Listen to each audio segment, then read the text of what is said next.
Bonjour à tous et merci de vous joindre à nous pour ce qui sera une des dernières conférences de cette journée, de notre colloque Israël est mondialement FLE, qui est organisé à l'occasion de la journée internationale du professeur de français. Et c'est un événement qui est organisé par l'Association des professeurs de français en Israël, en partenariat avec l'Inspection générale du français en Israël et l'Institut français d'Israël, où je travaille, Martial Guérin. C'est un plaisir de vous accueillir ici ce soir. Et c'est surtout un plaisir d'accueillir pour cette intervention Michael Kelly. Merci beaucoup de votre présence parmi nous.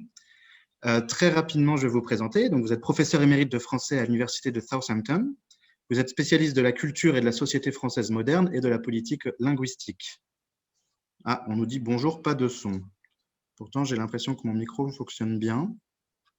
Est-ce qu'il y a d'autres personnes qui ont un problème de son? Bon, je vais continuer. Je pense qu'a priori, de mon ordinateur, moi, le son fonctionne et le test qu'on a fait avant, tout fonctionnait. Donc, vous êtes spécialiste de la culture et de la société française moderne et de la politique linguistique. Vous avez participé à de nombreux projets dans le domaine des langues et financé dans le cadre de programmes de l'UE et aussi de nombreux projets dans le cadre des agences de recherche britanniques. Vous avez participé et vous êtes engagé dans plusieurs revues, y compris French Cultural Studies ou la Revue européenne de politique linguistique. Et c'est important de le préciser, vous avez reçu plusieurs décorations, donc notamment celle d'officier des palmes académiques et chevalier des arts et des lettres. Aujourd'hui, vous allez donc évoquer un sujet qui, ma foi, est très, très actuel, puisque nous allez nous faire une présentation sur enseigner le français à l'époque du Covid. Je vous laisse la parole. Merci encore pour votre présence. Merci beaucoup, Marcel. Pour moi, c'est un grand honneur d'être invité ce soir. Et c'est la première fois que je fais une conférence lors de la Journée internationale des professeurs de français. Bien que j'ai été professeur de français depuis de longues années. Bon, alors, mon sujet, oui, en effet, enseigner le français à l'époque actuelle de la crise sanitaire. Et je vous présente les grandes lignes de ce dont je vais parler. D'abord, les aspects linguistiques et multilingues de la crise, les défis pour l'apprentissage du français et les possibilités nouveaux, avant d'en tirer quelques brèves conclusions.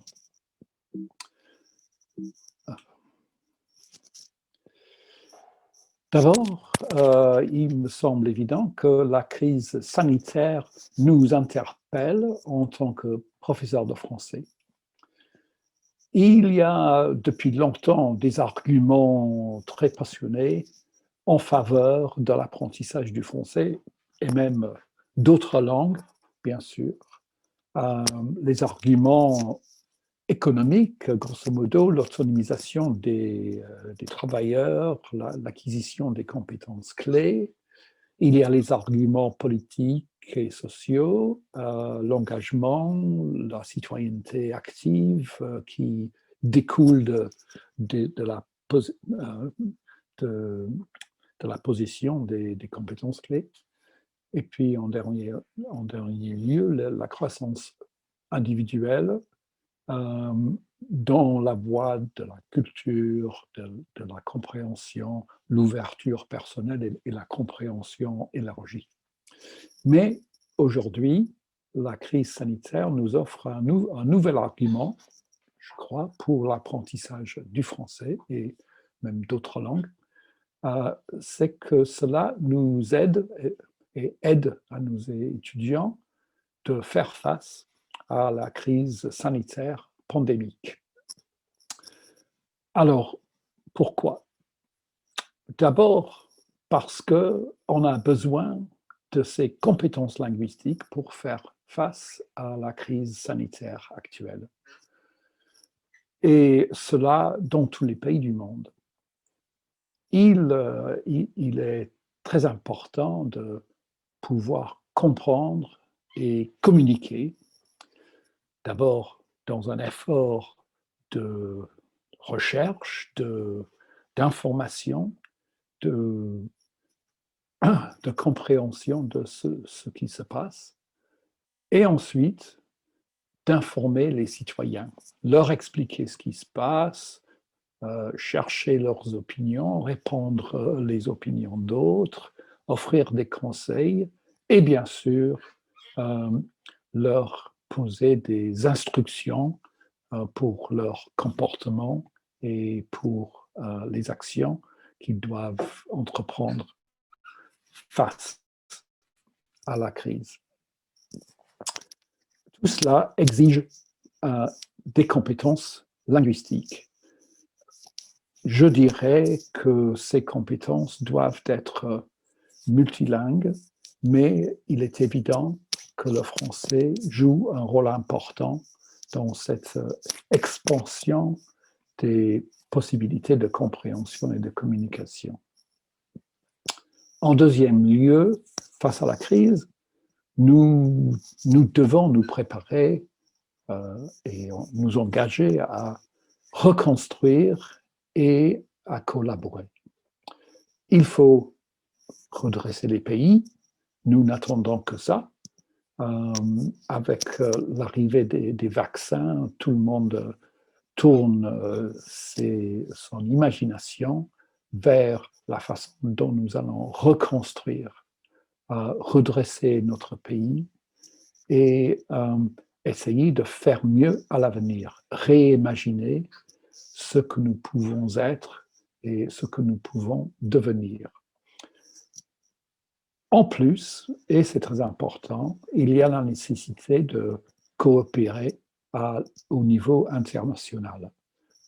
Cela engage forcément les décideurs politiques, les chercheurs, les professionnels de la santé et tous les acteurs économiques, en fait, parce que la crise que nous traversons n'existe pas dans un seul pays.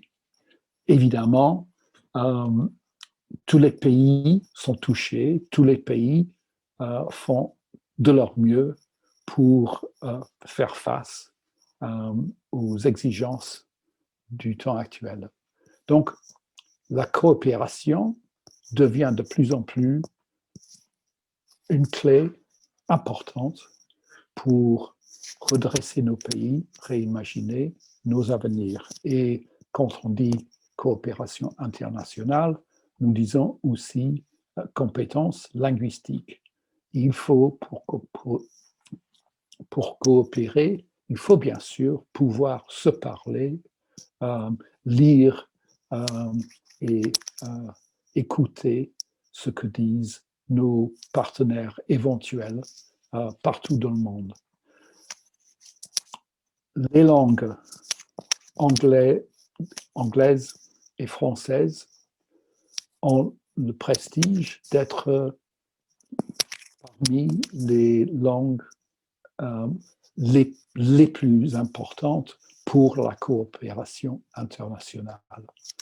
D'autres langues y jouent leur rôle également.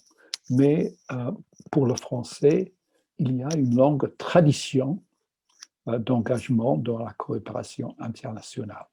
Et que ce soit dans les institutions internationales, les organisations de la santé, les médecins sans frontières, j'en passe, c'est une grande opportunité pour nous, professeurs de français, de nous mettre en avant pour aider cet effort de coopération. C'est-à-dire que le français a un rôle dans un monde plurilingue ou multilingue, non seulement au niveau international, mais pour la communication à l'intérieur de n'importe quel pays. À l'intérieur des pays, il faut informer les gens sur les problèmes de santé, quelle que soit la langue qu'ils parlent. Cela touche surtout les langues minoritaires où les populations ont moins de compétences dans les grandes langues nationales ou internationales. Mais c'est une exigence de santé publique de pouvoir communiquer avec tous les gens quelle que soit la langue qu'ils parlent. C'est une exigence non seulement pour leur santé, mais pour la santé de la population qui les entoure. Il y a aussi un besoin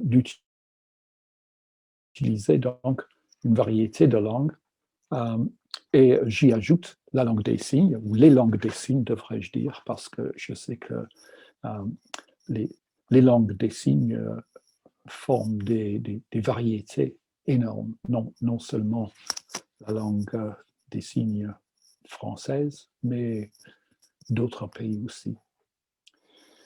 Donc, le français a la particularité de jouer un rôle de lingua franca partout dans le monde, mais le fait d'être lingua franca exige une attitude de partenariat et de reconnaissance du contexte multilingue. J'en dirais le même pour la langue anglaise, qui a aussi son rôle de langue véhiculaire. Mais la valeur du français est surtout important dans les pays francophones ou de tradition francophone. Elle a aussi, la langue française a aussi la valeur de communication internationale au niveau scientifique, au niveau de la recherche et de la coopération internationale. Tout cela pour dire que tout en mettant en avant le rôle de l'apprentissage du français, il faut toujours garder en tête que le contexte comprend beaucoup d'autres langues. Or, revenons à la question de l'apprentissage du français et d'autres langues également, et les défis qui ont été posés dans les mois qui passent pendant cette année extraordinaire. L'éducation formelle est en difficulté dans la plupart des pays. Et cela touche énormément l'apprentissage des langues. Il y a les perturbations scolaires, la fermeture d'institutions, la fermeture des classes provisoires à long terme, à court terme, les absences d'étudiants, les absences de professeurs en raison de maladies ou de quarantaine ou de perturbations sociales. Et donc, l'apprentissage des langues a été très touché. La continuité de l'enseignement n'est pas toujours assurée. Et les enfants, je dirais au niveau le plus bas, ont peut-être d'autres préoccupations que l'apprentissage des langues, qui sont souvent considérées comme plus un plaisir qu'une nécessité. Les perturbations scolaires, pour toutes les raisons que j'ai citées, forment un contexte très difficile pour l'enseignement des langues.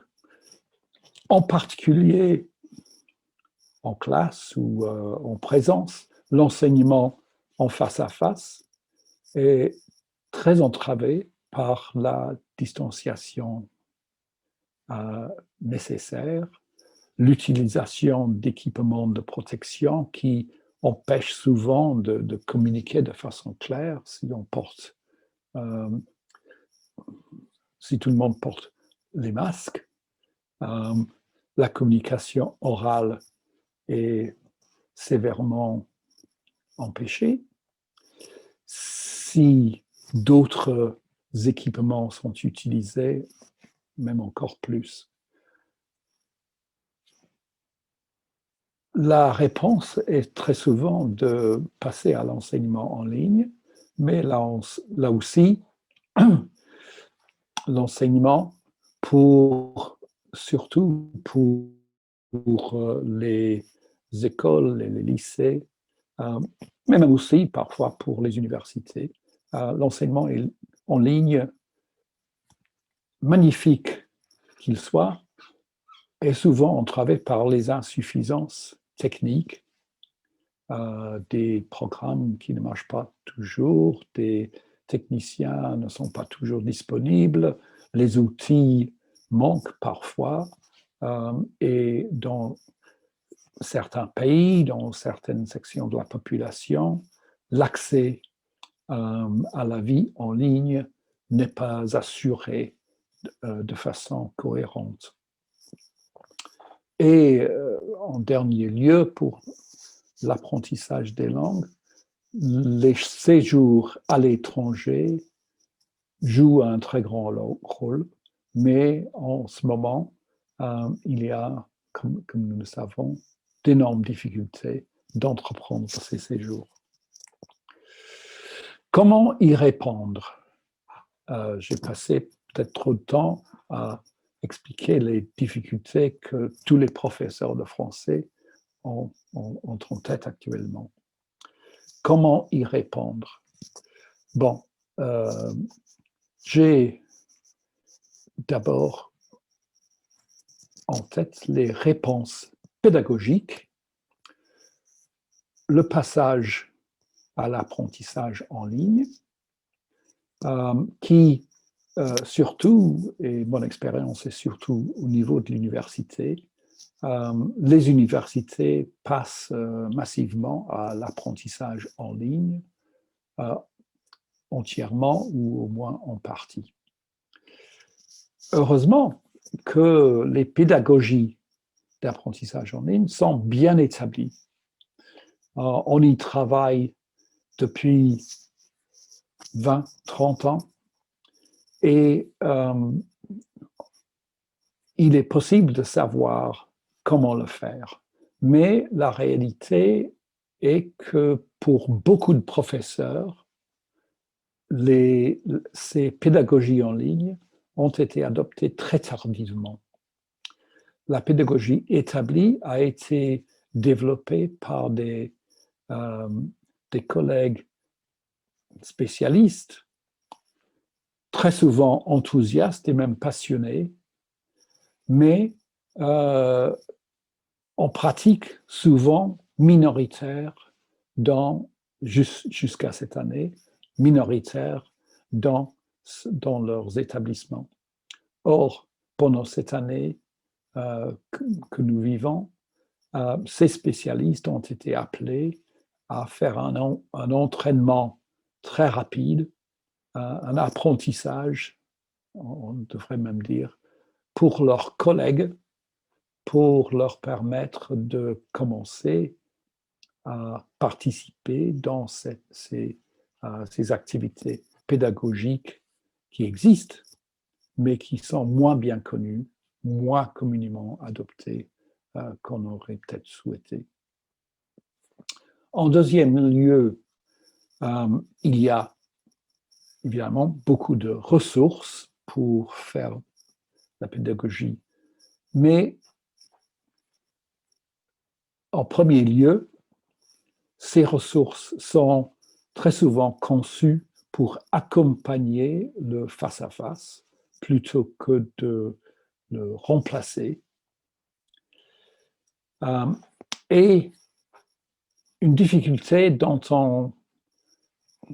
en tant que professeur, on le sait, mais on ne le dit pas très souvent, les ressources d'apprentissage ont une vie très courte, sont nécessairement remplacées sur un rythme assez accéléré, parce que les matériaux qu'on utilise, les textes, les matériaux ne reste pas actuel, ne reste pas capable d'engager les apprenants pendant très longtemps. Donc, on passe à l'apprentissage en ligne, mais attention, ce n'est pas tout donné.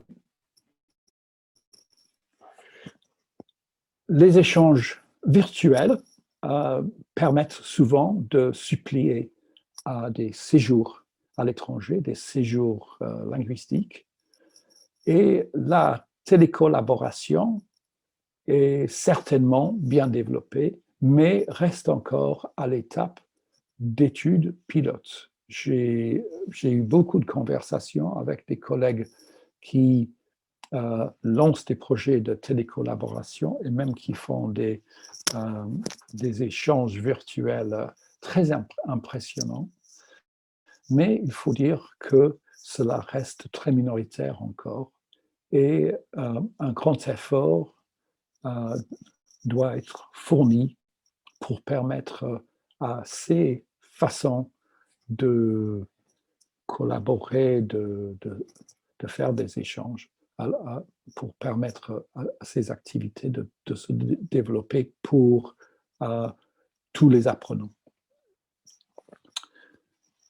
On constate, et même en dehors de l'éducation formelle, que l'utilisation des applications mobiles est en accélération très rapide. De même que les cours en ligne ouverts et massifs, les MOOC, comme nous disons. Et ça, nous constatons que beaucoup de gens, qu'ils soient à l'école ou à l'université, ou que ce soit des personnes intéressées dans la population générale, utilisent énormément d'applis et de MOOC, et ainsi de suite. Mais là encore, c'est un atout majeur, bien sûr, mais on constate que les applis et les MOOC sont des activités orientées sur certains acteurs, certains apprenants, et ne sont souvent pas suffisamment adaptés à la variété des apprenants que nous connaissons, selon leur âge, selon leurs intérêts, selon leur discipline, etc. Donc, un grand atout, mais attention, ce n'est pas si simple. Et puis, on constate que l'apprentissage en ligne n'agit pas de la même façon pour tous les étudiants, pour tous les apprenants. Et j'ai eu l'expérience en tant qu'examinateur externe dans l'université ouverte de l'Angleterre, qui ont massivement adopté l'apprentissage en ligne. Pendant les premières années de cette transition, ils ont constaté que les étudiants étaient moitié-moitié, 50% qui étaient énormément enthousiastes pour l'apprentissage en ligne et 50% qui se sentaient repoussés par le manque d'activité en face-à-face et donc étaient moins engagés par cette façon d'apprendre. Donc, il faut savoir orienter notre pédagogie en direction de différentes catégories d'étudiants qui ont des styles différents d'apprendre, des goûts, des possibilités différentes. Donc, les réponses pédagogiques sont en train, mais ce n'est pas une route bien ouverte. Il y a beaucoup d'obstacles à surmonter. Je parlerai donc des réponses linguistiques à la crise, que, en quelque sorte, la crise nous offre des nouveautés qui ouvrent des perspectives nouvelles aux professeurs et aux apprenants. Nouvelle situation, nouveaux mots. Nous sommes dans une situation de découverte qui peut permettre aux apprenants de partager cette passion de découverte pour les richesses inhérentes dans la langue française et qui peuvent utiliser leurs propres ressources pour faire des explorations linguistiques dans ce que la crise nous a offert. Et je donne quelques exemples de ces découvertes linguistiques. D'abord, l'utilisation générale de mots techniques, pandémie, quarantaine, déconfinement, etc. Confinement, déconfinement. Ce sont des mots qui sont très peu retrouvés dans les ressources pédagogiques normales et cela nous offre des possibilités de découvrir des origines de ces mots, du champ sémantique qui les entoure, en même temps que mettant en avant la pertinence de tels mots à notre situation actuelle, cela nous permet de découvrir le contexte plus large pour ces mots et d'explorer les conditions cognitives qui ont permis aux utilisateurs de prendre ces mots et de les utiliser d'une façon différente. De même, la nouvelle utilisation de mots existants nous permet de voir la façon dont la langue évolue et où les mots changent de sens, changent d'application, changent de contexte. Je donne quelques exemples. Le postillon, pour quelqu'un de ma génération, le postillon, c'était un gentilhomme qui accompagnait les post-chaises qui se chargeaient des chevaux dans le temps ancien. Alors que maintenant, tout le monde comprend que les postillons, ce sont les globules qu'on rencontre lorsqu'on tousse ou même quand on respire. Et les écrans anti-postillons ont donc été inventés. C'est un mot, je dirais, que personne n'aurait rencontré il y a un an, ou très peu. Mais aujourd'hui, tout le monde sait ce que ça veut dire. De même, les bulles sociales, les bulles sanitaires, c'est la transposition de mots connus pour indiquer quelque chose de nouveau. Les bulles sociales n'étaient même pas inventées il y a un an. Mais là encore, il y a beaucoup de découvertes possibles pour nos apprenants. Cela leur permet aussi de comparer l'utilisation de ces mots en français avec les mots correspondants dans la langue qu'ils parlent en dehors de la salle de classe. Les nouvelles phrases, évidemment, distanciation sociale, gestes barrières, les nouveaux mots, Covid, quatorzaine, etc. Je donne comme des exemples. là, ce sont des phrases qui ont été, à certains moments, contestées, mais qui sont devenues largement utilisées.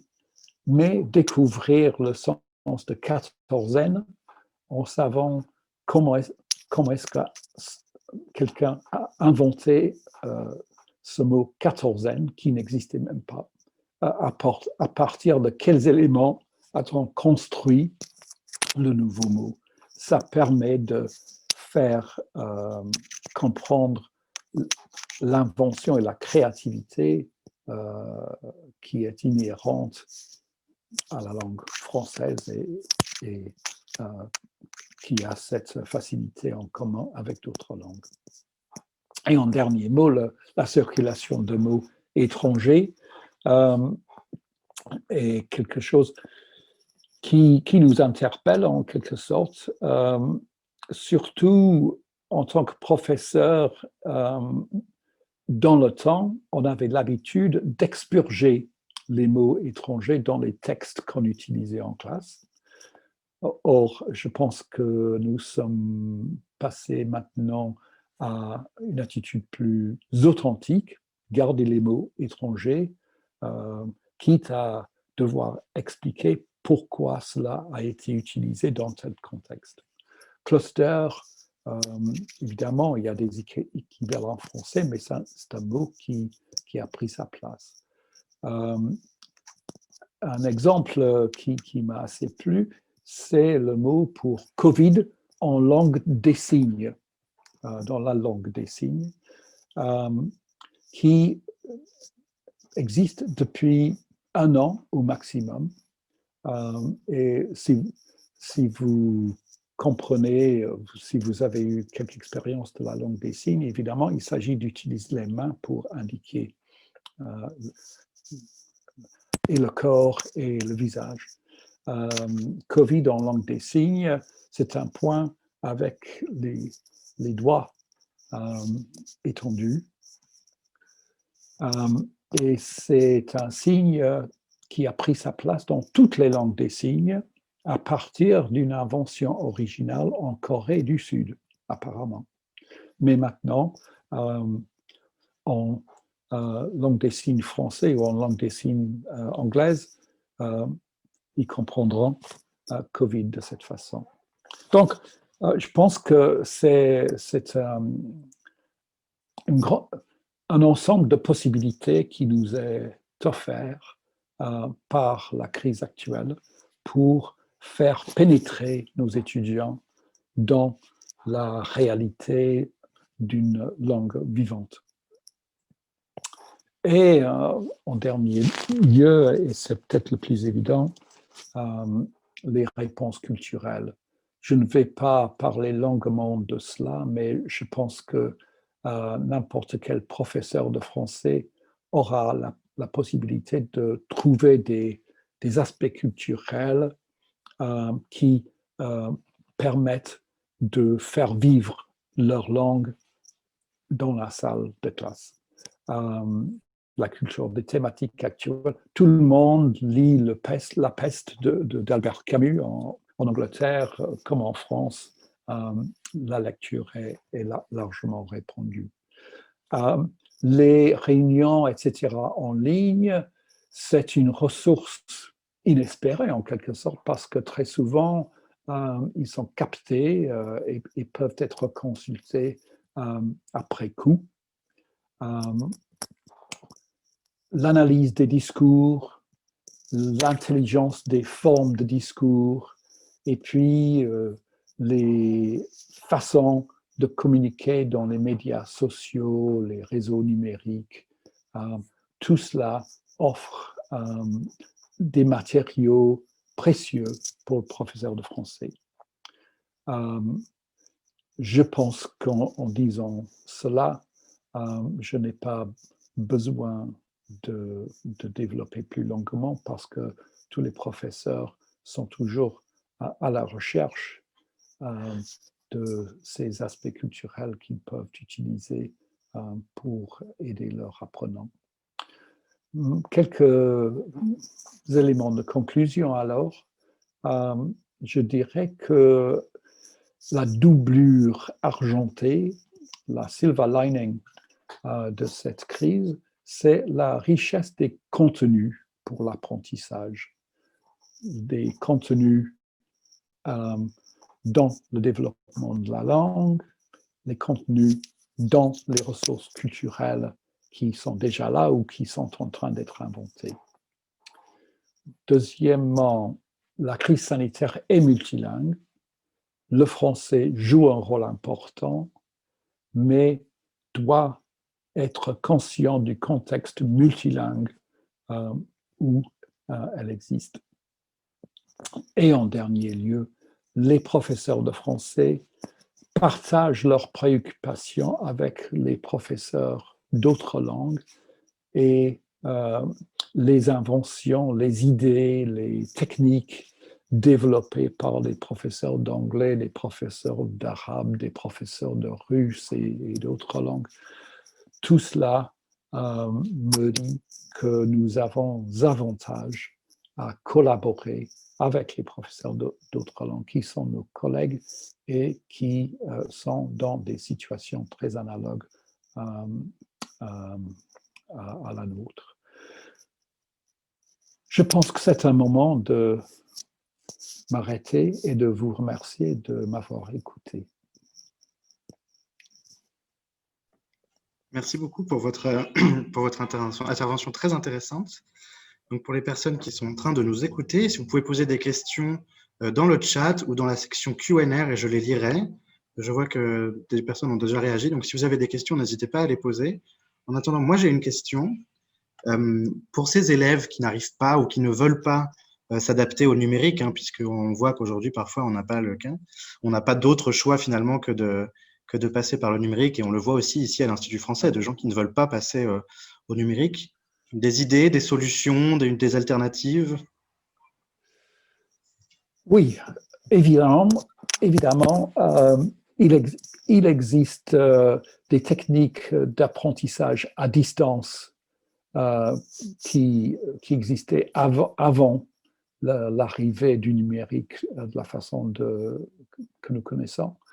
Je pense que les textes écrits, évidemment, les enregistrements sur d'autres médias, que ce soit des DVD, des CD.